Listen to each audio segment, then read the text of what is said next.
I'm Alex. I'm Tony. And this is our Postmortem plus final impressions for New York Comic Con 2011. Not to be confused by any other New York Comic Con 2011. Yeah, New York Comic Con 2011. Yeah. There was a Comic Con in...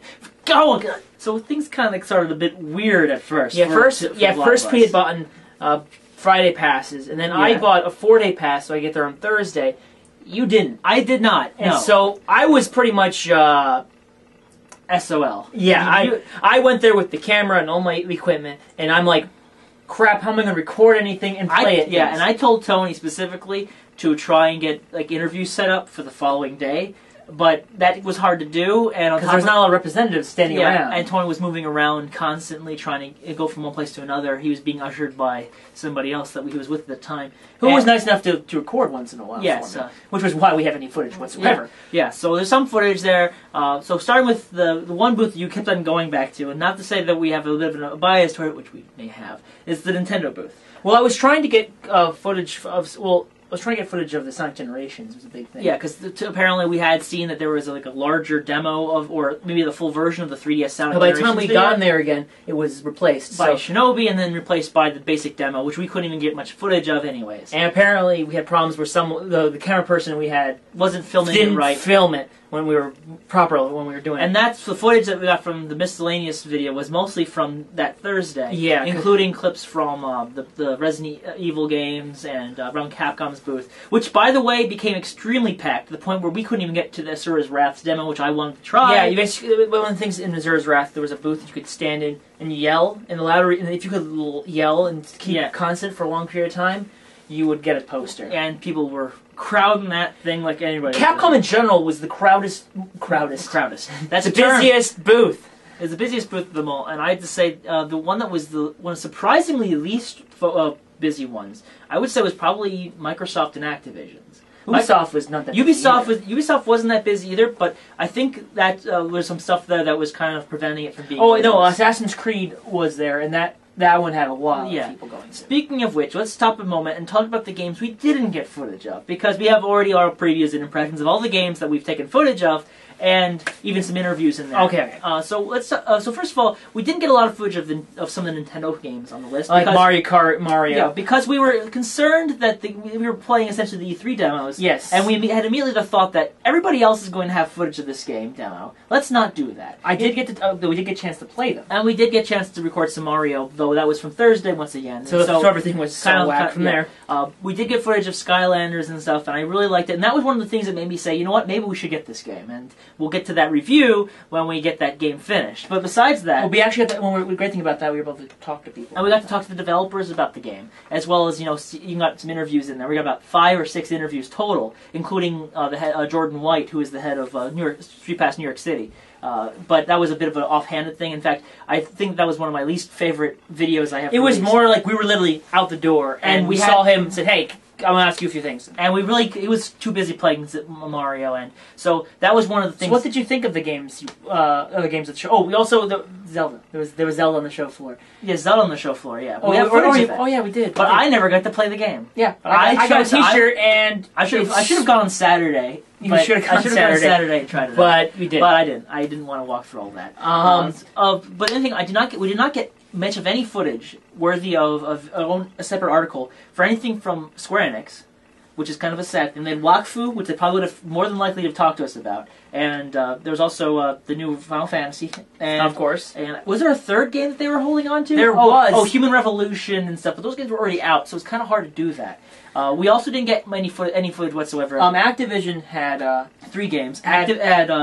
Prototype 2, the new GoldenEye, which is out now, and what's the third game? Oh, and the new Spider-Man game, which is also out. It was out before we even got there. Yeah, so it was kind of like we didn't get a lot of footage from them, and I think we should have tried at least something to do that. Also, we didn't get a lot of footage of Ubisoft stuff. Rayman we were trying to get, we kind of screwed that one up. Yeah, it was way messy. And we also... Even though there wasn't... Yeah. They should have had someone fixing up the cords and everything, or making sure people put the cords where they were supposed to. Yeah, but because it was like, when you got in there was a knot of cable. And you might as well not have played it. We didn't do anything for Assassin's Creed, and we also didn't stop by to say hello to anybody from shoot many robots. Oh, you forgot there was also Tintin. And Tintin was there, but we realized that it was kind of a puzzle-based game that was not going to hold our attention long enough for us to want to put the time into it. Not to say the game is bad, but to say that it was a bad time for us to try and get footage from this game. We didn't get very busy. Yeah, we didn't get to play the 360 version of Sonic Generations. I did see it. It was you gave me a very short clip. Very short. I'm sorry. I had a lot of things going. Okay, and on top of that, Microsoft, I was kind of sad we only got the one clip. We got Trials Evolution and Fusion Genesis. We probably should have gotten some footage or interview with Orc Must Die, but we have a impressions article of that instead. So that's there at least. There's also Halo Anniversary Edition was playing in multiplayer around the brims. Mass Effect 3 was playing around in the background as well. I think it was because we were mostly afraid that when we were playing that they would say no recording, and then that would be the end. Take-Two was immediate. Take-Two and 2K Games were both immediately everything from Take-Two. We walked up to the booth with our camera just to see what was going on. Immediately, like there were some ninjas pull out. Oh, no cameras. Like, no cameras. It was literally in the open. I could have been all the way zoomed up. And trust me, I've seen footage of people actually recording this stuff, so I don't know what was up with that. To be honest, it's like, no cameras, you're nothing. Oh. Dude, there's a guy with an eye flip right there. There's a guy with a flip right there recording it. But we didn't get to see Max Payne 3, which was there. Oh, I didn't see that. But no, that was behind closed doors. Oh yeah, that's why I said no cameras. And then there was the new OS iOS game, which there wasn't a lot of. That was Grand Theft Auto, by the way. They were talking about. There wasn't a lot of games for the iPhone or iPod App Store stuff. I don't know why there wasn't. I think it's because it's just not. Capcom had one and they had one. And then there was the small group Mobile Snap, which we have a video of for their game Gravity Lab. Watch it now. We saw some that were there, but they were like off to the side, and there wasn't really anybody else. And what was interesting was also Cartoon Network with Lunchtime Explosion XL. Their setup was nowhere near the whole event. It was outside the event. It was by the gates with a huge Jake balloon. Personally, that was a better idea. Because that means that if kids wanted to watch, say, oh, it's a giant Jake, let's go over there. Hey, there's a game, let's play it. The game was behind everything, though. Yeah. And they had two big monitors playing random stuff. Just stuff from Adventure Time episodes. And then behind it was all the games, so no one really saw them unless they were looking for it. And I think that really was a problem for them. Also, we didn't get one of my biggest flaws that I had, I think, with the whole show, that we spent a lot on Friday trying to get a hold of Skullgirls and their developer, Madman Studios, I think it was called. Sorry, the Autumn Games was the publisher, so we got that much. We tried going there once. There was like a few people there, and we're like, we should probably come back when there's less people. And every time we returned, there was more people. Like, so I guess it was really a hit. I would say that game was a hit because there was a line going in, and then we finally got to speak with somebody. We have to get going, but we want a quick interview. The guy was like, we're full, we're booked. I was like, oh. I guess we're not getting this interview, and that's one of my big things because let's talk about that section in general. That section in general, we fell apart. We wandered everywhere through there. That was the map. First of all, that was the swag anime comic section. That was because you got the shirt here from one of them, and I got this from the Halol's Level Up Studio, where I also got a Brental Floss CD, only $10. And but the thing is that was the map itself was so horrible with the numbers on them, and then the number list was like in 3 pages over. You could never figure out where you were. And you need to find a way to get the names on the I never used the app, but I was told that the app crashed every time you used it. So what was the point of using it? It was very disorganized in that aspect. Trying to think. There was people selling games. There's people selling games. I was actually walking in there thinking I was going to walk out with a game. There was one place was selling Tobal #1 for the PlayStation. Yeah, well, that was a big. We actually didn't get our hands on any of those games. No. I actually was going to buy an old NES because ours doesn't work. We don't have one actually. I can't remember what happened to it, and I was not going to get a Retro Duo because I'm not sure how those work. Anyway, there's also a lot of cosplayers. Yep, a lot of cosplayers. We got only a little clips of those because we usually don't get footage of cosplayers. I think I always find it weird filming like cosplayers because whenever you do, they need to be prepared to do their poses and it feels fake to me when they do that. And and it feels kind of weird just recording. But we did see we knew somebody who was cosplaying, and she was very kind, and she was someone who worked for Street Pass Princeton, which is another group we deal with a lot. She was there. She was nice. We had some fun time discussing how we were doing and how she was. And we also, while that was happening, we saw a guy dressed up as Dr. Tran screaming his head off. which is good. Which was kind of lightly. And I want to trying to stretch my legs out. There was a Deadpool. A Deadpool was mimicking me, and I was afraid. Anyway, food was expensive, that's New York City. We didn't have any trouble. We got these hot dogs. Pretty good. The hot dogs were pretty good. It was like a special hot dog that had like food on top.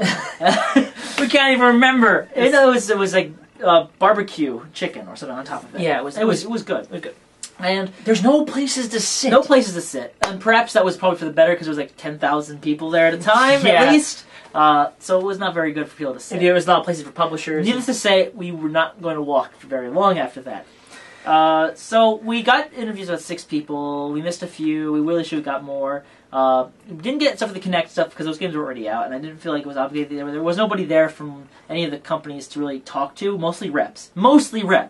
That's why I went to a lot of the smaller developers, which is actually one of Thurm's fortes, is to try and go for the smaller devs first and foremost. Mm-hmm. So we got Huawei Art Games in there with Aaron Toplitsky. We got Mobile Snap. We also got Cartoon Network, Punch Up Explosion XL, which isn't indie, but it's a small developer making games for Cartoon Network games, and I was happy to see that. We also got that group Get Me Off the Moon. That was nice. It was a shame that we got there before they had finished setting things up. Yeah, but when we came, based on the photos I've seen of it, they got on Saturday and Sunday. Yeah. They definitely expanded. But I never wandered through the artist alley. We didn't go to the Intel group. We just kind of stayed on that side of the whole. That was a huge section of nothing. They really didn't tell people, hey, guess what? You should come out through this little hallway to go to the second part because everything looked the same. Everything was. That's why we got lost so often. Because we're like, hey, where's the Nintendo's over there? We're over there. And then it became complicated for a lot of us. Anyway, final thoughts. What was your favorite and worst favorite moments of the New York Comic Con event?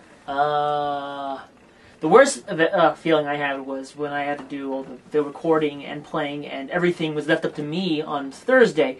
Without you being there, it's why we kind of dropped the ball significantly when it came to footage and interviews. Yeah, and on Friday, for me, I would say my least favorite part was probably that, in the end, despite the fact that we had so much footage, that a lot of the clips that we had every now and again were like, oh, yeah. We also had a big of a hell problem trying to get our damn mics to work because we have a camera that doesn't really have a good jack any working. We figured that one out after like 3 days of experimentation, but we got it done, and that's all I got to say. The best feeling I got is when we get swag. The swag was good, but we didn't actually get much swag. No, we didn't get a lot of swag because no one was giving things away for free. This time. I guess what happens when you get 2 fat nerds walking around. Well, I think the best part was when they said they didn't really need to give you any incentive to play Zelda. You can play, it's Zelda, just play Zelda, and all of a sudden they tell you, hey, guess what? You get a free T-shirt if you play it. It's like, is that really necessary? They should have been doing it for Kirby or something. Like, oh, Kirby, you get a free T-shirt. Which, by the way, I didn't get to play. And also, here's the big thing I was surprised. No Fortune Street footage. I would have loved to gotten Fortune Street footage because nobody else would have. I'm sorry, but, there was a lot of stuff, and Skylanders was right there. We were listing a whole bunch of games that we didn't get footage of. It just goes to show that we really, despite the fact that we did a lot of content, we actually didn't get much of anything. It shows that you really need to be there on Thursday. Yes. So next year, I'm going to try and get in for a try. Try? You're going to do it. There's no try here, my friend. It's Monster Hunter try. Anyway, that's our look at New York Comic Con 2012. Our next event is going to be PAX East 2012. Yep. And the funny thing is, we've not been there since 2010. So, it'll be an experience. It's going to make our heads explode, and we're going to have to... And sadly, we can't go as press, because apparently it's... Well, too strict. It's too strict, so we're gonna. Well, I'll try. I'll try. I'll sign this thing and send it to them and wait for the rejection letter, and I'm gonna take it with a big smile on my face before I cry in a corner. So that's Third Rate Minion concluding our thoughts and our videos for New York Comic Con 2011. Yep. Now come with me, Kat.